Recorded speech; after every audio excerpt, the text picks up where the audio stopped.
26 नवंबर 2008। मुंबई की रात हमेशा की तरह जिंदा थी। रेलवे स्टेशन पर भीड़ थी, कैफे भरे हुए थे, होटल्स जगमगा रहे थे। किसी ने नहीं सोचा था कि अगले कुछ मिनटों में यह शहर जंग का मैदान बन जाएगा।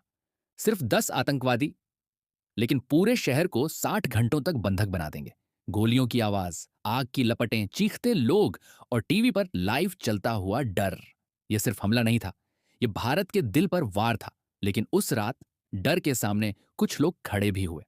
पुलिस वाले, होटल स्टाफ, कमांडो और आम नागरिक। आज हम जानेंगे 26/11 मुंबई हमलों की पूरी कहानी। कैसे शुरू हुआ, कैसे चला और कैसे खत्म हुआ। 26 नवंबर की शाम 10 आतंकवादी समुद्र के रास्ते मुंबई पहुंचे।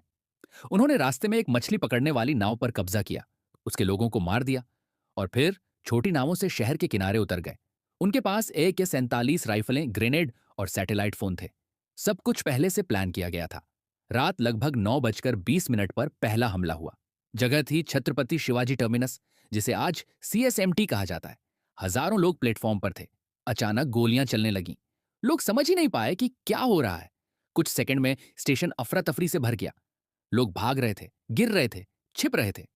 इसी समय दूसरे आतंकवादी अलग अलग जगहों पर पहुंचे। लियोपोल्ड कैफे पर फायरिंग हुई। ताजमहल पैलेस होटल पर हमला हुआ। ओबेरॉय ट्राइडेंट होटल को निशाना बनाया गया।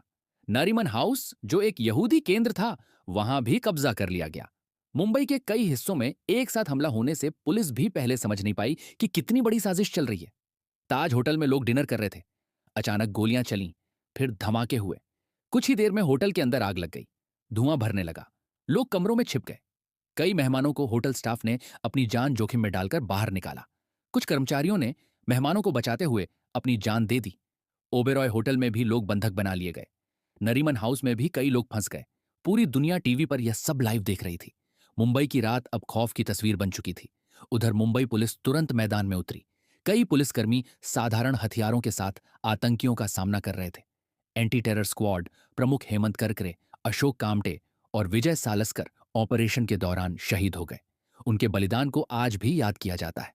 एक और नाम इतिहास में अमर हो गया, तुकाराम ओम्बले। जब आतंकी अजमल कसाब को पकड़ने की कोशिश हुई, तब ओम्बले ने बिना अपनी जान की परवाह किए उसका हथियार पकड़ा। उन्हें गोलियां लगीं, लेकिन उन्होंने कसाब को भागने नहीं दिया। उसी वजह से एक आतंकी जिंदा पकड़ा गया और पूरी साजिश दुनिया के सामने आई।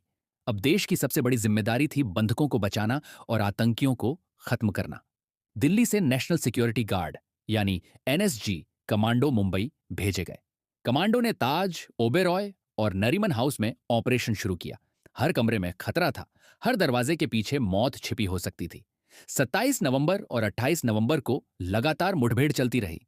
ओबेरॉय होटल को धीरे धीरे सुरक्षित किया गया। नरीमन हाउस में कमांडो हेलीकॉप्टर से उतरे।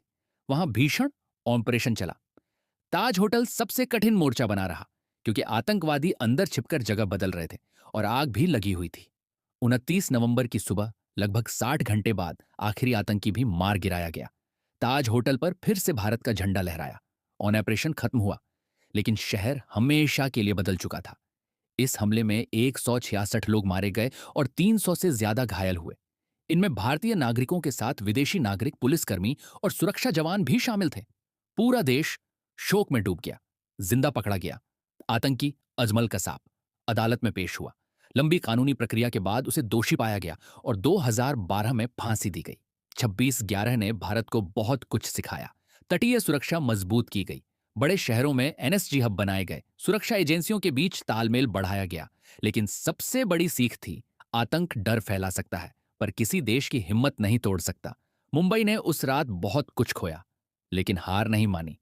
गोलियों की आवाज रुक गई, आग बुझ गई, हमलावर खत्म हो गए, लेकिन शहीदों की कहानियां आज भी जिंदा हैं।